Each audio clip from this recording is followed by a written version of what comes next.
नमस्कार दोस्तों, मैं नीरज श्रीवास्तव एक बार फिर से हाजिर हूँ आपके अपने YouTube चैनल स्टडी घर भाई विवेक सर की डेली करंट अफेयर्स की क्लासेज में।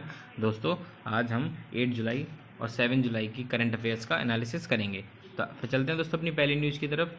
मध्य प्रदेश पर्यटन बोर्ड ने राज्य में अपने पर्यटन को बढ़ावा देने के लिए और आने वाले पर्यटकों को आकर्षित करने के लिए एक सोशल मीडिया प्लेटफॉर्म पर एक अभियान चलाया है। इस अभियान का नाम है इंतज़ार आपका। दोस्तों इस अभियान के तहत बोर्ड प्रत्येक पर्यटन स्थल का आकर्षक तरीके से वर्णन करके पर्यटकों को आमंत्रित कर रहा है। दोस्तों किसी भी स्थान के कोई भी राज्य अपने यहाँ पर्यटन को बढ़ावा देने के लिए कई प्रयास करता है, तो उसी कड़ी में मध्य प्रदेश की सरकार ने ये एक अभियान शुरू किया है। इस अभियान का नाम है इंतज़ार आपका। तो दोस्तों जैसा कि आपको इसके नाम से ही पता चल रहा है कि इस नाम से ही ये जो मध्य प्रदेश पर्यटन बोर्ड है वो अपने यहाँ पर्यटन के लिए लोगों को आकर्षित कर रहा है, लोगों को आमंत्रित कर रहा है।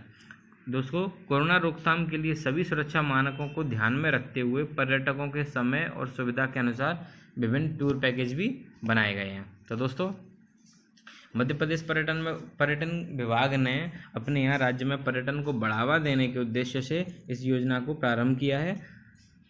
इस योजना के अंदर आपको हर तरीके के पैकेज मिलेंगे, हर तरीके के सुरक्षा कोविड-19 के जो सुरक्षा मानक हैं उनको भी ध्यान में रखते हुए सारी चीज़ें बनाई गई हैं। और दोस्तों मध्य प्रदेश से अपन फैक्ट चेक करते हुए चलते हैं। मध्य प्रदेश के जो मुख्यमंत्री हैं उनका नाम है शिवराज सिंह चौहान और मध्य प्रदेश के जो राज्यपाल हैं वो हैं आनंदीबेन पटेल। अब दोस्तों इससे पहले जो मध्य प्रदेश के गवर्नर थे वो थे लालजी टंडन। उनका स्वास्थ्य खराब होने के कारण जो उत्तर प्रदेश की जो राज्यपाल हैं आनंदीबेन पटेल, उनको मध्य प्रदेश का अतिरिक्त प्रभार सौंपा गया है। तो दोस्तों आगे चलते हैं अपनी नेक्स्ट न्यूज़ की तरफ। मारुति सुजुकी के अध्यक्ष RC भार्गव ने getting competitive A practitioner guide for India. तो दोस्तों सबसे पहला क्वेश्चन तो यहाँ बनता है कि मारुति सुजुकी के जो अध्यक्ष हैं उन अध्यक्ष का नाम क्या है। तो उन अध्यक्ष का नाम है RC भार्गव। उन्होंने एक बुक लिखी है जिस बुक का नाम है getting competitive A practitioner guide for India. तो दोस्तों वो एक बड़े उद्योग अग्रणी के रूप में 60 वर्षों से अधिक के उन्होंने अपने अनुभव के आधार पर भारत को इंडस्ट्रियल कंपटीशन देश बनाने और समान रूप से न्यायपूर्ण समाज बनाने हेतु क्या किया जाए इस पर अपने व्यवहारिक सुझाव दिए हैं। तो इन सुझावों को उन्होंने अपने जीवन के अनुभव को साझा करते हुए उन्होंने एक बुक लिखी है जिस बुक का नाम है getting competitive A practitioner guide for India. तो दोस्तों यहाँ से सबसे बड़ा क्वेश्चन यही बनता है कि book getting competitive A practitioner guide for India के जो लेखक हैं वो कौन है? RC भार्गव जी कौन है? वो मारुति सुजुकी इंडिया के अध्यक्ष हैं। या फिर दोस्तों क्वेश्चन यहाँ से इस तरीके से भी आ सकता है, डायरेक्ट क्वेश्चन भी आ सकता है कि मारुति सुजुकी के जो अध्यक्ष हैं उन अध्यक्ष का नाम क्या है। तो उनका नाम है RC भार्गव। इसी कड़ी में दोस्तों आगे चलते हैं अपनी नेक्स्ट न्यूज़ की तरफ। वाल्टेरी बोटास ने ऑस्ट्रेलियन ग्रैंड प्रिक्स 2020 जीता। दोस्तों मर्सिडीज़ के जो ड्राइवर हैं वाल्टेरी बोटास जो कि फिनलैंड से हैं, उन्होंने ऑस्ट्रेलियन ग्रां प्री 2020 को जीत लिया है। तो दोस्तों ये एक इंपॉर्टेंट न्यूज़ बनती है यहाँ से कि ऑस्ट्रेलियन ग्रां प्री 2020 को जीतने वाले किसने जीता है। तो उनका नाम है वाल्टेरी बोटास। वो किस देश से संबंध रखते हैं? वो फिनलैंड से संबंध रखते हैं। और वो जो गाड़ी चलाते हैं उस गाड़ी कौन सी है? वो गाड़ी है मर्सिडीज़। तो दोस्तों एक लाइन से यहाँ 3 क्वेश्चन क्लियर होते हैं कि गाड़ी का नाम मर्सिडीज, जीतने वाले का नाम वाल्टेरी बोटास और वो किस जगह से संबंध रखते हैं तो उसका नाम है फिनलैंड। उन्होंने क्या जीता है? ऑस्ट्रेलियन ग्रां प्री। अब दोस्तों ये ऑस्ट्रेलियन ग्रां प्री 2020 फार्मूला 1 सीजन की पहली रेस थी। इसमें फरारी के चार्ल्स लेक्लर दूसरे स्थान पर हैं जबकि मैकलारेन के लैंडो नॉरिस तीसरे स्थान पर रहे हैं। तो दोस्तों अपन को याद रखना है प्रथम स्थान पर रहे हैं वाल्टेरी बोटास, सेकंड नंबर पर रहे हैं चार्ल्स लेक्नर और थर्ड नंबर पर रहे हैं लैंडो नॉरिस। तो दोस्तों यहाँ इन तीनों नाम के साथ साथ इन तीनों नाम की इनकी जो गाड़ियाँ हैं कि मर्सिडीज के कौन मर्सिडीज का है, कौन फरारी का है, कौन मैकलारेन का है, तो ये अपन को याद रखने होंगे। और दोस्तों एक और मर्सिडीज रेसर लुइस हैमिल्टन पर 5 सेकंड का जुर्माना लगाए जिससे वे दूसरे से चौथे स्थान पर आ गए। तो दोस्तों दूसरे जो मर्सिडीज के जो सेकंड आने वाले थे लुइस हैमिल्टन, उन पर 5 सेकंड का जुर्माना लगा जिसके कारण वे दूसरे से चौथे स्थान पर आ गए। दोस्तों आगे चलते हैं नेक्स्ट न्यूज़ की तरफ। कर्नाटक सरकार ने, कर्नाटक के जो मुख्यमंत्री हैं उनका नाम है BS येदियुरप्पा जी। उन्होंने जो हथकरघा बुनकर हैं उनको सम्मानित करने के लिए, उनको वित्तीय सहायता प्रदान करने के लिए एक योजना चलाई गई है, जिस योजना का नाम है बुनकर सम्मान योजना। तो दोस्तों सबसे पहला फैक्ट चेक अपन कर्नाटक से चलते हैं। कर्नाटक के जो मुख्यमंत्री हैं कर्नाटक के, उनका नाम है BS येदियुरप्पा जी। और उन्होंने क्या है, उन्होंने वहाँ के जो हथकरघा कारीगर हैं उन कारीगरों को वित्तीय सहायता प्रदान करने के उद्देश्य से एक योजना प्रारंभ की है। इस योजना का नाम है बुनकर सम्मान योजना। तो दोस्तों इस योजना को नेकर सम्मान योजना भी कहा गया है। तो इस जो योजना है, इस योजना का एक दूसरा नाम भी है, जिस योजना का नाम है बुनकर सम्मान योजना। दोस्तों इस योजना के तहत जो राज्य सरकार है वो प्रत्यक्ष लाभ हस्तांतरण, डायरेक्ट बेनिफिट ट्रांसफर DBT के माध्यम से जो राज्य में जो कर्नाटक राज्य के हथकरघा बुनकर हैं उनको 2000 रुपये की वार्षिक वित्तीय सहायता प्रदान करेगी। दोस्तों ये जो कंप्लीट कार्यक्रम है, इस कार्यक्रम का जो कुल खर्चा है वो है 96 करोड़। और इस योजना का जो पहला चरण है, उस योजना के पहले चरण में 19,744 बुनकरों को कवर किया जाएगा। तो दोस्तों सबसे बड़ी चीज़ यही है कि ये जो राज्य सरकार की जो योजना है, इस योजना के जरिए राज्य के जो बुनकर हैं उनको वित्तीय सहायता प्रदान करेंगे। 2000 रुपये पर ईयर की वित्तीय सहायता प्रदान की जाएगी। और जो योजना ये जो सहायता प्रदान की जाएगी वो डायरेक्ट प्रत्यक्ष लाभ हस्तांतरण के माध्यम से की जाएगी, DBT, जिसको अपन डायरेक्ट बेनिफिट ट्रांसफर बोलते हैं। तो आगे चलते हैं दोस्तों अपनी नेक्स्ट न्यूज़ की तरफ। यहाँ से दोस्तों कर्नाटक से अपन फैक्ट से क्लियर करते हुए चलते हैं। तो कर्नाटक के जो CM हैं उनका नाम है BS येदियुरप्पा जी। और वहाँ के जो राज्यपाल हैं उनका नाम है बाजूभाई रुदाभाई बाला। तो आगे चलते हैं दोस्तों अपनी नेक्स्ट न्यूज़ की तरफ। यस बैंक ने रिटेल कस्टमर्स के लिए लोन इन सेकंड कार्यक्रम लॉन्च किया है। तो दोस्तों इस न्यूज़ को अपन एनालिसिस करते हैं कि जो यस बैंक है, यस बैंक ने अपने जो रिटेल कस्टमर हैं उनके लिए लोन इन सेकंड शीर्षक से एक त्वरित व्यक्तिगत ऋण वितरण सुविधा प्रारंभ की है। दोस्तों जो यस बैंक ने जो रिटेल लोन होता है, रिटेल लोन को इंस्टेंट मंजूरी, तुरंत मंजूरी देने के लिए जो योजना चलाई है, एक डिजिटल पोर्टल और समाधान लॉन्च किया है जिसका नाम है लोन इन सेकंड। तो दोस्तों इसके अंतर्गत बैंक है अपने जो पहचाने गए खाता धारक के हैं उन्हें बिना किसी दस्तावेज के इस त्वरित ऋण सुविधा का लाभ उठा सकेंगे, जो बिना किसी। और तो दोस्तों यस बैंक के जो खाता धारक हैं वो बैंक शाखा जाएं तथा दस्तावेज जमा किए बिना ही वो डिजिटल ऋण वितरण सुविधा का पूरी तरह से कागज रहित और परेशानी रहित तरीके से लाभ उठा सकते हैं। दोस्तों पात्र ग्राहकों से तत्काल व्यक्तिगत ऋण हेतु आवेदन करने के लिए लिंक के साथ संपर्क किया जाएगा। तो दोस्तों यहाँ से अपन फैक्ट चेक करते हुए चलते हैं। यस बैंक है, यस बैंक के जो हेडक्वार्टर है वो मुंबई के अंदर है। और यस बैंक के MD और CEO हैं, उनका नाम है प्रशांत कुमार। तो एक चीज़ और यहाँ से क्लियर करते हुए चलते हैं दोस्तों अपन, यस बैंक की जो टैगलाइन है वो है एक्सपीरियंस अवर एक्सपर्टीज। तो आगे दोस्तों ये यहाँ से कुछ क्वेश्चन बनते हैं, जैसे बैंक है, बैंक से रिलेटेड बैंक की टैगलाइन है, बैंक का हेडक्वार्टर कहाँ पे है और बैंक के जो MD और CEO हैं वो कौन है।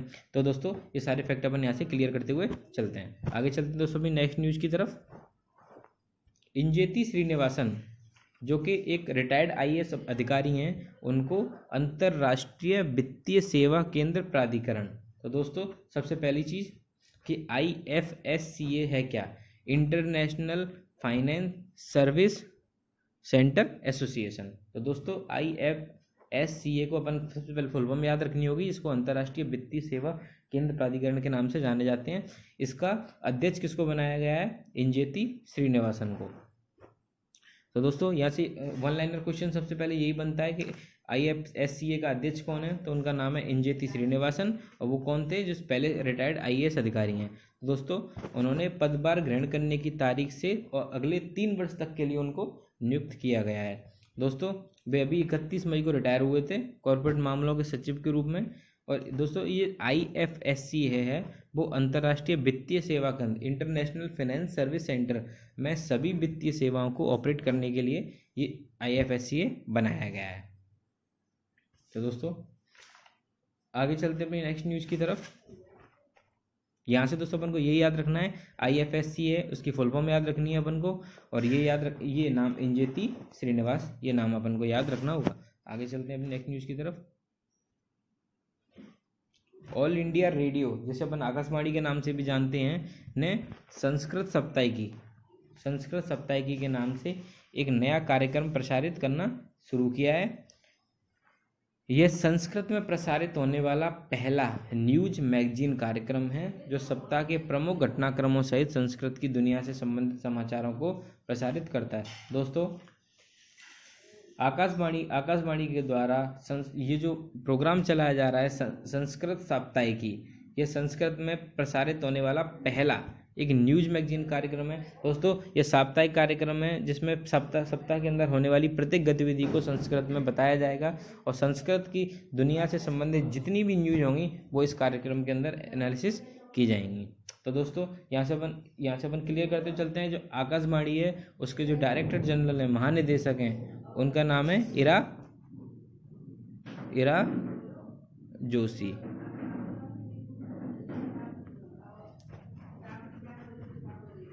जोशी। जो अपने आकाशवाणी के महानिदेशक हैं। आगे चलते हैं दोस्तों अपनी नेक्स्ट न्यूज़ की तरफ। महाराष्ट्र सरकार ने, महाराष्ट्र के जो मुख्यमंत्री हैं, पहला ही क्वेश्चन यहाँ से ये बनता है कि महाराष्ट्र के मुख्यमंत्री उनका नाम क्या है, तो वो उद्धव ठाकरे हैं। और महाराष्ट्र के जो गवर्नर हैं, राज्यपाल हैं, उनका नाम है भगत सिंह कोश्यारी। तो दोस्तों, जो महाराष्ट्र के CM ने राज्य के बेरोजगार जो स्थानीय निवासी हैं उनको रोजगार प्रदान करने हेतु महाजॉब्स, जिसको अपन महाजॉब्स है, इसको अपन महारोजगार पोर्टल के नाम से भी जानते हैं, इसका शुभारंभ किया है। ये जॉब पोर्टल है वो राज्य के जो नागरिक हैं उनको पुनः रोजगार प्रदान करने के अवसर प्रदान करने के लिए शुरू किया गया है। तो ये जो पोर्टल है वो दोस्तों वहाँ की जो नियोक्ता हैं और जो कर्मचारी हैं उनके बीच के अंतर को कम करके उनको रोजगार प्रदान करने में मदद करेगा। और दोस्तों, ये पोर्टल नियोक्ताओं और राज्य के जो कुशल, अर्धकुशल, अकुशल स्थानीय श्रमिकों हैं उनके बीच की दूरी कम करेगा। और जो लोग जॉब पोर्टल पर पंजीकरण कराना चाहते हैं उनके लिए अधिवास प्रमाण पत्र जमा कराना अनिवार्य होगा। और दोस्तों, इस पोर्टल का जो संचालन है वो महाराष्ट्र औद्योगिक विकास निगम MIDC, जिसको अपन MIDC के नाम से जानते हैं, महाराष्ट्र औद्योगिक विकास निगम इस पोर्टल का संचालन करेगा।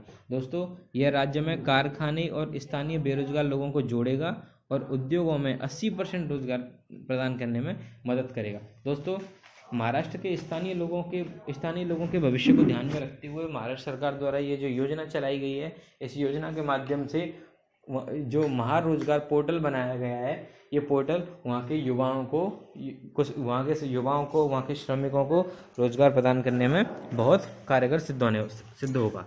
तो आगे चलते हैं दोस्तों अपनी नेक्स्ट न्यूज़ की तरफ। और दोस्तों, यहाँ से क्वेश्चन क्लियर करते चलते हैं एक बार फिर से कि महाराष्ट्र के जो मुख्यमंत्री हैं उनका नाम है उद्धव ठाकरे, और महाराष्ट्र के जो राज्यपाल हैं उनका नाम है भगत सिंह कोश्यारी। आगे चलते हैं दोस्तों अपनी नेक्स्ट न्यूज़ की तरफ।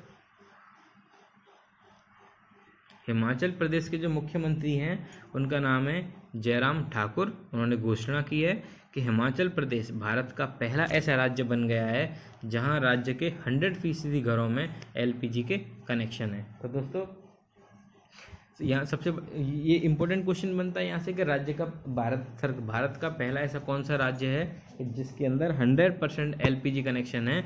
तो उस देश का नाम है राज्य का नाम है हिमाचल प्रदेश। तो दोस्तों, हिमाचल प्रदेश से अपन फैक्ट से क्लियर करते हुए चलते हैं। हिमाचल प्रदेश के जो मुख्यमंत्री हैं उनका नाम है जयराम ठाकुर जी। तो दोस्तों, हिमाचल प्रदेश राज्य द्वारा एक स्कीम चलाई गई थी, हिमाचल गृहिणी सुविधा योजना, उसकी सहायता से इस उपलब्धि को हासिल किया गया है। तो दोस्तों, इससे पहले प्रधानमंत्री उज्ज्वला योजना चल रही थी, जिसके माध्यम से LPG घर घर तक पहुंचाई गई थी।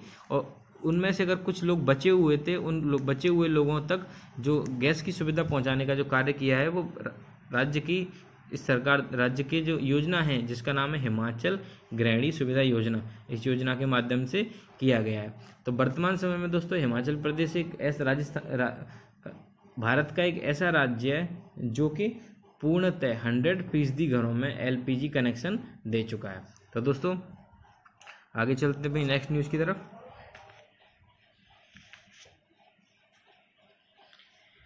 इजराइल के रक्षा मंत्रालय ने सेंटर इजराइल में पामाचिप एयरबेस के एक लॉन्च पैड से स्थानीय रूप से विकसित साबित रॉकेट के जरिए ऑर्बिट में एक नई स्पाई सैटेलाइट का सफल लॉन्च करने की घोषणा की है। तो दोस्तों इजराइल की जो रक्षा मंत्रालय है उन्होंने सेंट्रल इजराइल में वहाँ का एक एयरबेस है जिसका नाम है पामाचिम एयरबेस, वहाँ से एक स्पाई सैटेलाइट है जिसका नाम है OFAC-16, उसको सफल लॉन्च करने की घोषणा की है कि वो वहाँ से उसे सफल लॉन्च कर चुके हैं।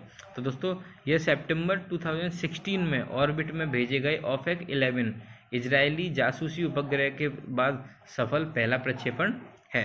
दोस्तों इसी न्यूज़ को अपन आगे एनालिसिस करते हैं। इजराइल से पता चलते हैं कि इजराइल की जो राजधानी है वो यरूशलेम है और इजराइल की जो मुद्रा है वो है इजरायली न्यू शेकेल, और इजराइल के जो राष्ट्रपति हैं उनका नाम है रियूविन रिवलिन, और इजराइल के जो प्रधानमंत्री हैं उनका नाम है बेंजामिन नेतन्याहू। तो दोस्तों ये चारों चीज़ें जो अपन को याद रखने की ज़रूरत है, इजराइल के राजधानी, वहाँ की करेंसी, वहाँ के राष्ट्रपति और वहाँ के प्रधानमंत्री, ये चार चीज़ें अपन को याद रखनी होंगी दोस्तों यहाँ से। तो आगे चलते हैं अपन OFAC-16 के बारे में। दोस्तों अपन जानते हैं कि OFAC-16 है क्या। तो दोस्तों OFAC-16 एक इलेक्ट्रो ऑप्टिकल सैनिक परीक्षण उपग्रह है दोस्तों, जो ब्लू एंड वाइट टेक्निक सहित उन्नत तकनीक से लैस है, जिसका पेलोड रक्षा उपक्रम एल्बिट सिस्टम द्वारा विकसित किया गया था। दोस्तों सबसे पहली चीज़, ये जो OFAC-16 है वो एक इलेक्ट्रो ऑप्टिकल सैनिक परीक्षण उपग्रह है। और दोस्तों क्वेश्चन यहाँ से बन सकता है कि जो OFAC-16 उपग्रह है वो किस टेक्निक पर आधारित है, तो उस टेक्निक का नाम है ब्लू एंड वाइट। तो दोस्तों इसका जो पेलोड है वो रक्षा उपक्रम एल्बिट सिस्टम्स द्वारा विकसित किया गया था।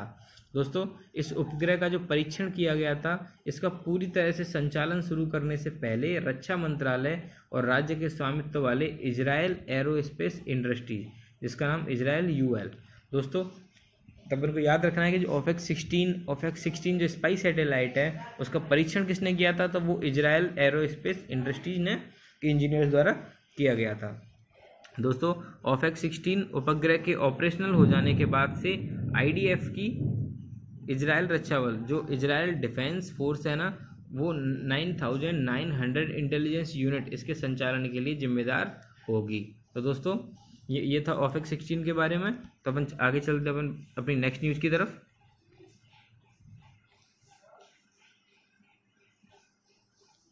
ऑस्कर अवार्ड विजेता इतालवी फिल्म संगीतकार एनिनो मोरिकोन। दोस्तों जो ऑस्कर इतालवी फिल्म के संगीतकार थे एनिनो मोरिकोन, जिनको कि ऑस्कर पुरस्कार मिला था, उनका निधन हो गया है। वो उनका जन्म 1928 में रोम में हुआ था। उन्होंने 500 से अधिक फिल्मों में काम किया था, फिल्में बनाई थी उन्होंने Quentin Tarantino the Hateful Eight में अपने काम के लिए ऑस्कर जीतने के अलावा उन्हें टेरेंस मलिक ऑफ हेवंस, रोलोफ जॉफ के the Mission, Brian De Palma की the Untouchables, Barry Levinson Bugsy और की मलेना के लिए भी नॉमिनेटेड किया गया था। दोस्तों तो यहाँ से ये दिन के क्रिएशंस थे। अपन को ये याद रखना है कि उन्हें ऑस्कर अवार्ड किस चीज़ के लिए मिला था, तो वो था Quentin Tarantino the Hateful Eight. 2015 में उन्होंने ये फिल्म बनाई थी जिसके लिए उन्हें ऑस्कर मिला था। उनका नाम था एनिनो मोरिकोन। तो दोस्तों यहाँ से क्वेश्चन सबसे पहला ये आ सकता है कि एनिनो मोरिकोन थे कौन, तो वो इतालवी फिल्म संगीतकार थे और उनको प्रसिद्ध क्यों थे, क्योंकि उनको ऑस्कर अवार्ड मिला हुआ था। तो आगे चलते हैं दोस्तों अपनी नेक्स्ट न्यूज़ की तरफ। तो दोस्तों ये थी अपनी आज की न्यूज़। आशा करता हूँ आपको मेरे द्वारा बताई गई न्यूज़ पसंद आई हो। अगर आपको अच्छी लगी हो तो उनको लाइक और सब्सक्राइब करना ना भूलें। Thank you.